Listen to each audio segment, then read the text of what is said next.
going on, everyone? John from Hobbyist PCs here, and through my streaming journey, I couldn't help but notice how many people happen to have the same webcam that I do, but don't get near the quality that you can actually achieve with it. So what camera am I talking about exactly? Well, I'm talking about the Logitech c920. It's probably one of the most common webcams that I see being used in the streaming space. Now, I do have to mention, of course, that it's not necessarily everyone's fault that they're not getting the quality that they probably could be getting. There are a lot of factors in play, and through this video, I'm going to be showing you guys the different things that you can do, not just to get better quality out of the c920 specifically, but how you can get better quality out of whatever webcam you're using, period. Of course, I'm going to be using the Logitech c920 as the demonstration here. However, there are a lot of parameters that you can adjust within the software for that camera that can help you achieve a better looking shot. So that way, people will have something nice to look at when they're checking out your streams. Alright, that's enough fluff here. Let's head over to the desktop right now. I'm going to show you guys what you can do. Okay, let's address the elephant in the room here. I am wearing a different shirt. I probably have a little more stubble on my face. That's because I'm recording this the next day. I wasn't happy with the footage that I captured, so I decided to just re-record it. Now that that's out of the way, let's talk first about lighting, guys. Lighting is a huge thing. It's one of the big things with webcams that allow them to look as best as they possibly can. Now, some cameras have pretty good auto-adjusting or pretty good light capturing properties. However, without any lighting, and if you have poor ambient light, you don't have enough daylight coming in through your windows, or you don't have very strong lights that are focused on you in particular, you're going to get a very unbalanced and fairly dark image, and you might end up with a lot of noise to compensate for that. So I'm going to kind of demonstrate to you how lighting helps, first by turning off this one light that I have over here. I've also flashed a picture up on the screen so that you guys can see what it is that I've got for a setup. I've got a desk lamp with a 60-watt LED bulb, daylight bulb, so it's 5K. I've got another daylight bulb. It's about 150 watts in the on my right-hand side. You can see that that's actually a clamp light that I bought at a hardware store, and I've put some parchment paper over it. Now, I didn't use wax paper. Wax paper will melt if it's exposed to too much heat. That's why I use parchment paper instead. It looks very similar, but it has no wax, so it's very resistant to heat. And what's great is that these don't generate a lot of heat anyway, so that's kind of like a win-win. You don't have to worry about it. But I have that position on my right-hand side, and then I have another light above me, which is another clamp light with a 150-watt bulb, and that's considered my hair light. Now, we call this three-point lighting. It involves 3 different light sources pointed at your subject. On my right-hand side, that is the brighter light source, and that's considered my key light. It is the main source that will generate the most light on the subject. Now, my other light is called a fill light. What that does is it's a lighter sort of source. It's not quite as bright as the key light. However, it's used to kind of just fill in the missing light from that the key light doesn't help fill in. And the top light that's above me is a hair light. Now, this one, I have the same bulb as my key light. It's also fairly far away compared to my actual key light, so it doesn't quite generate as much light on the top of my head. But the point of the hair light is to help highlight that top area. So I'm going to turn off my fill light just to kind of show you how it'll affect the image. And you can see that artistically, this might be what you're aiming for. So you can see that I've got that really heavy shadow on my left side right here. That might be something that you like. It might, if you're going for a particular feel, this might be the sort of light that you want to go for. But for most streaming cases, most people want to be able to clearly see you. So having that light source on helps. Now I'm going to turn on the fill light one more time. I'm going to go ahead and turn off the key light so that way you guys can see how that affects the image. Now, you can see that most of me is fairly dark. The fill light's doing an okay job of, lighting me. You can almost argue that it almost lights me a little better, but not quite as much as the key light does. So I'm going to go ahead and turn that back on. And then lastly, I'll turn off the hair light. Now I have the hair light turned off, so you can see that the top of my head's fairly dark. However, this might be a look that you like. Most of the time, just having 2 light sources is basically good enough. And if I were to angle these a little higher and bring them down, it might be just enough to actually light me up well enough without the need of a hair light. However, I just personally like the look of 3-point lighting and having that hair light above me. It just kind of filled in everything just right. And it also kind of helps light up my back screen because I have it angled a little bit behind me. So only some of the light is focused on the top portion of my head, but it's also kind of helping light the green screen behind me, which is also what my fill light is doing as well. So I'm kind of multi-purpose lighting these sort of things. They're lighting my green screen as well as lighting myself. And I managed to strike a good balance. And it took a lot of playing around with the positioning of these things, but I managed to get it just right.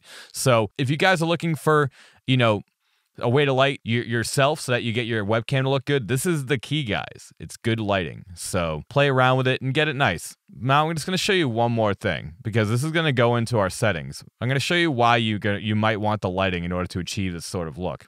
As you can see, we're in full screen right now, but the image is insanely dark. Like, this has a lot to do with the way I have my camera set up. In order to get the image that I got, I had to set what's called my exposure a certain way. It's very dark.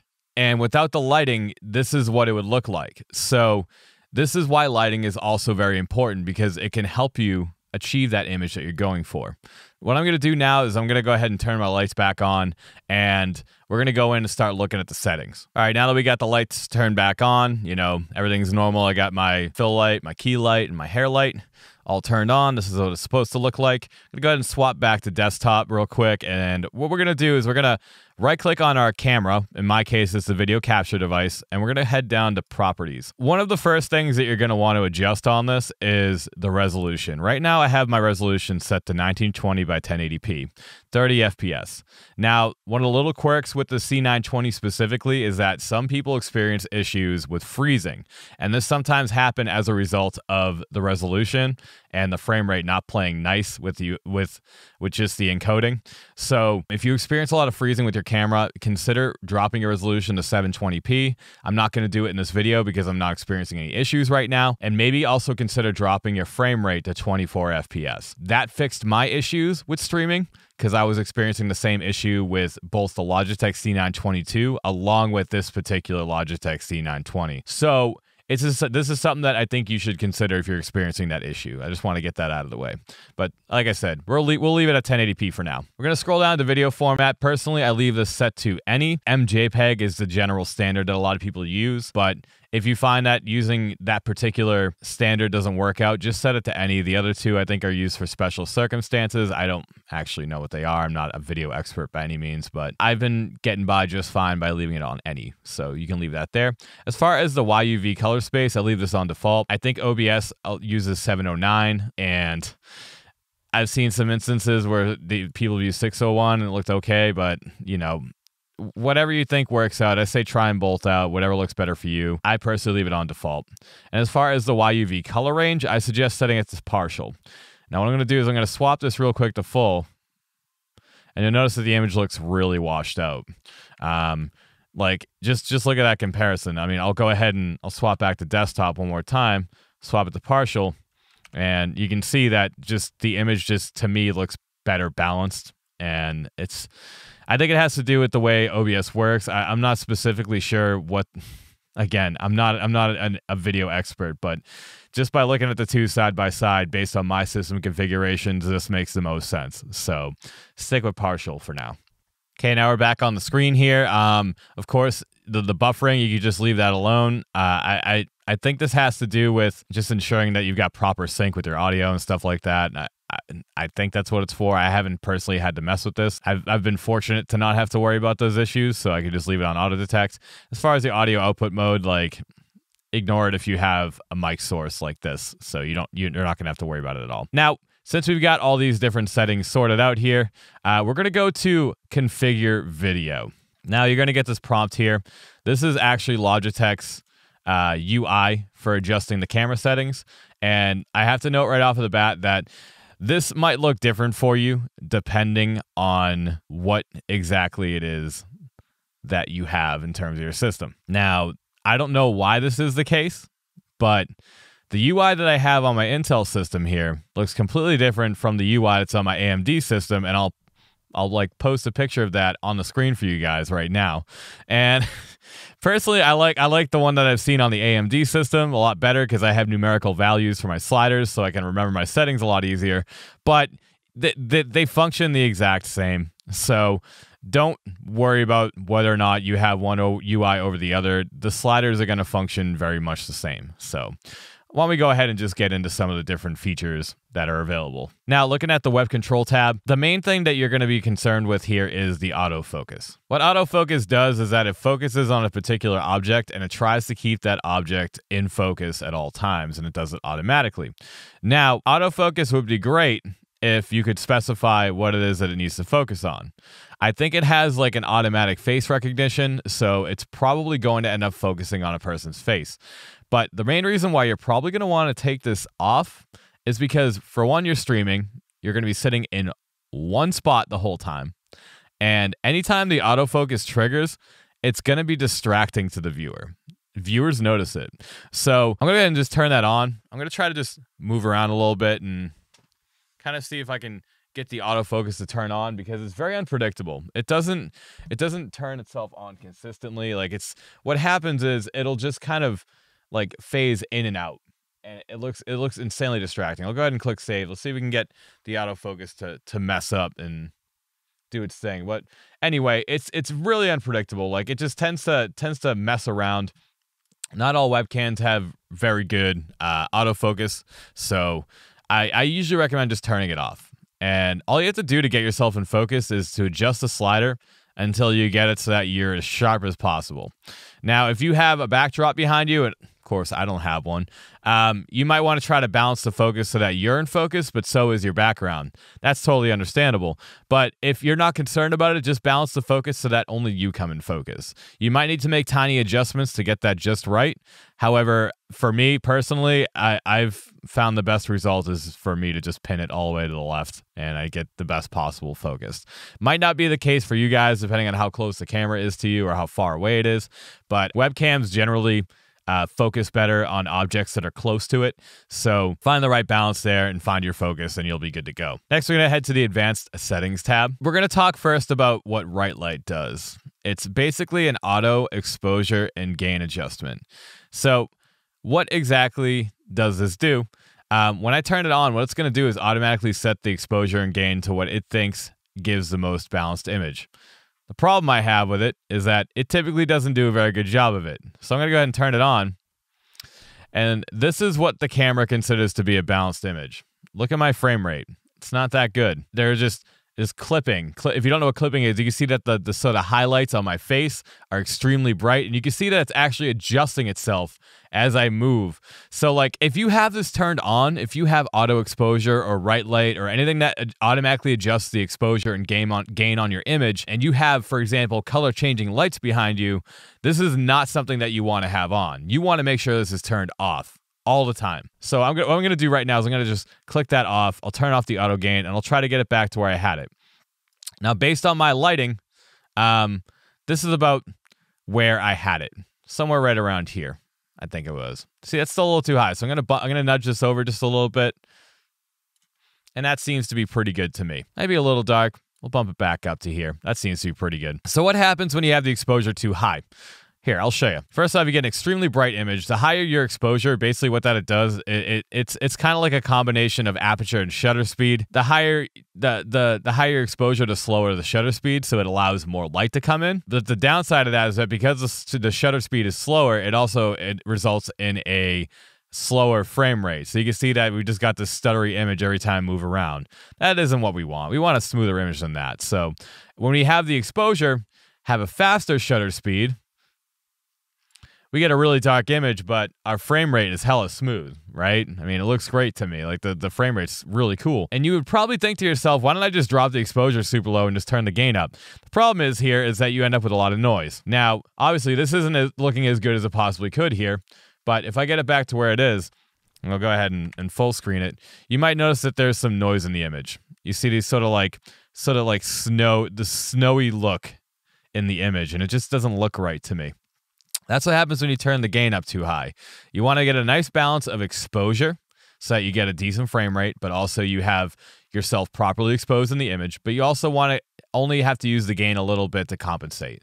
So I'm going to go ahead and turn my exposure back to where it was, get the gain back to where it was, and you can see that I just feel like that this is a much better balanced image. You don't see as much noise in the image, and I get a pretty good frame rate to boot. So I'm happy with these settings personally. You guys should play with this, get a nice balance of exposure and gain, and you'll end up with a nice balanced image at the end of it. Next up, we got the brightness and contrast sliders. This isn't a very hard concept to understand. At the same time, this is probably one of the most important things in terms of getting the image that you want. So what is brightness exactly? Well, what the brightness slider does is it adjusts the black level in the image. When you turn the brightness down, you get, the blacks become a lot more, they become deeper. They become a lot more pronounced, I guess. I don't know.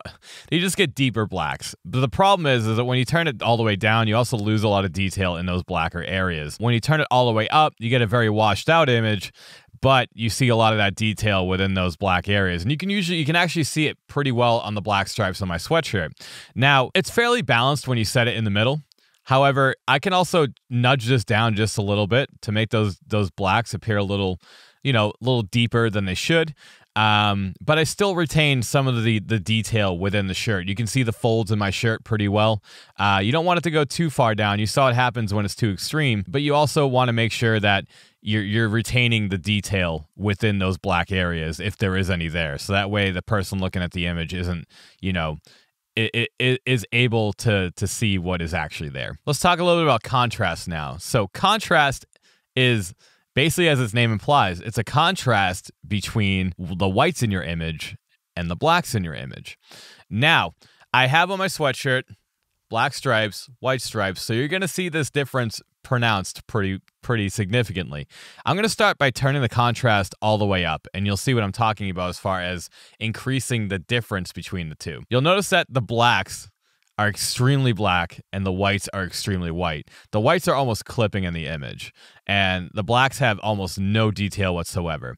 Now, you're probably wondering to yourself, like, why not just have a brightness slider? They don't function the same way. And I'll show you when I turn the contrast all the way down, the image starts to look more gray. The difference between white and black becomes almost insignificant. Of course, you can still make out white and black here in the image, but they start to become a little closer to being more of a gray. So you don't want to have your contrast all the way down or up, but you want to try to get your contrast as high as possible without losing detail in the image so that it makes the blacks appear, fairly good, but you also don't want to lose detail. You don't want them to appear gray. So where I have the slider right now, I think it looks pretty good. We can go ahead and take a look at the image real quick. I mean, this is where I had it, and if I had it set somewhere neutral, I'll try to get it as close to neutral as I can right now. That's what it looked like before. So I'm going to go ahead and just readjust that back to where I had it. And that's about where I like to have it personally. I think that looks pretty good. Next, we're going to adjust the color intensity. I mean, there's not much to say about this other than it makes the colors more intense. But this is very pronounced in red colors, and I want you to pay attention to my hat. I'm going to move the slider, and as you see, when I bring the color intensity up, not only do I start to look unnatural in my skin tone, but you'll also notice that the difference between the different red and orange colors on my hat starts to blend together. That's because red likes to do what's called color bleeding, and what that is that the color itself, the color red, it's one of the biggest offenders. It'll bleed into other colors, and you'll see it if you look closely. As a matter of fact, why don't we go ahead and we'll full screen this, maybe you can see it a little better. It becomes more difficult to discern the different stripes on my hat because of all the bleed going on between the two. If I bring it back to a little more where it's natural, it might start to appear dull, but you'll see that like the detail and the difference between those colors on my hat start to become noticeable and discernible. I don't have a lot of color bleed going on here. As a matter of fact, I think having it where I have it right now actually looks pretty good. We'll go back to it. You see, I have it just a little bit past the midpoint, and for me, that looks pretty good. It might be a different case for you. So as far as what happens when you move the slider to the other way, you get black and white. You get no color whatsoever. So you start to get a little more into the duller color territories. You turn that down. I don't recommend playing around with this slider too much. That's because you have to adjust the next slider first before you do that. And we'll talk about that right now. The white balance slider is going to be one of your most important ones next to exposure, gain, and focus. These other sliders that I showed you, brightness, contrast, and color intensity, are kind of just, think of it as extra dressing to the image, right? But the most important ones that you want to adjust are your white balance, exposure, gain, and your your focus. Getting all those just right is going to produce the best possible image for you. Now, what is white balance exactly? Well, what it is it adjusts the way that the color white kind of leans in favor of looking either cool or warm. And I'll show you what I mean by that if you don't know what I mean by cool and warm. I'm going to move the slider all the way to the left, and you'll see that the image starts to look more blue. This is considered a cool image. And as I move it over to the other side, it starts to look orangey or yellow, and this is considered a warm image. Now, you see that it's most pronounced in the white and the highlights in the image. The idea of the white balance is to try to help gain either a certain look in the image that you might be going for. You might intentionally want a cool or a warm image depending on what you're filming or shooting. But if you're going for a neutral color, you can't just set this in the middle and then have a good balance, because your lighting is going to play into what this image is going to look like when you adjust the white balance. So you may need to lean it a little more in the warm side or a little more in the cool side to balance it out. It really depends on your lighting. In my case, I'm using daylight bulbs. They're a little more on the cool side. Therefore, if I want to neutralize the image itself, I want to move it a little more in favor of being a warmer image. So I basically personally like to set it so that it makes my skin tone look more natural.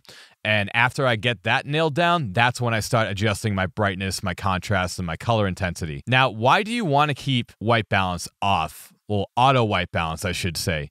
There's a reason for that, especially if you're the type that has LED light bulbs in your scene. So if you have color changing LED light bulbs, if you're a streamer that likes to reward their streamers by letting them change colors, having this on is going to completely negate all that, because it's going to readjust the white balance to match a neutral image all the time.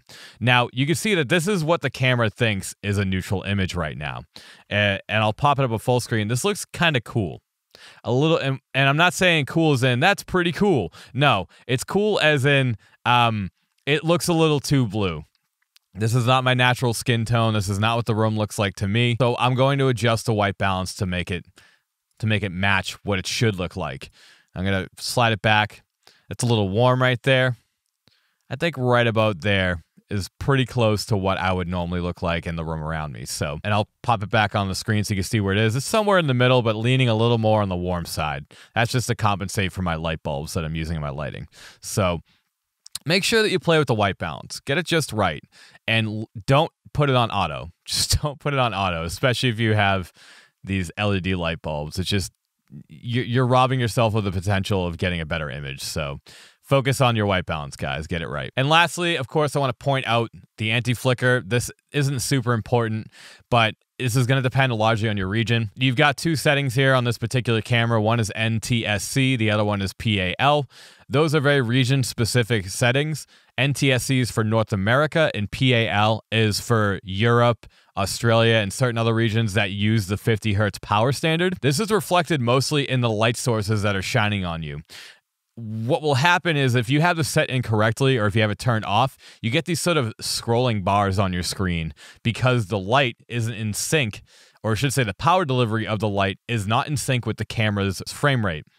So you get these sort of like the light tends to flicker. You've probably seen that with certain people's screens on like news broadcasts and stuff where you see those bars scrolling on the screen. That's because the camera is not in sync with the monitor itself. It's the same effect with lights. So if you're from Europe, or if you're from the UK, if you're from Australia, the PAL standard is probably what you're going to want to use because they use a 50 Hertz power standard. Whereas in North America, we use a 60 Hertz power standard. Therefore, we want to set it to NTSC. After all that, this is the image that I got. I'm pretty happy with it. I hope you guys are happy with it as well. And that's all I really need to cover when it comes to this topic. And that just about wraps up this little guide here. I hope it was helpful for you guys. And if it was, please be sure to rate, comment down below.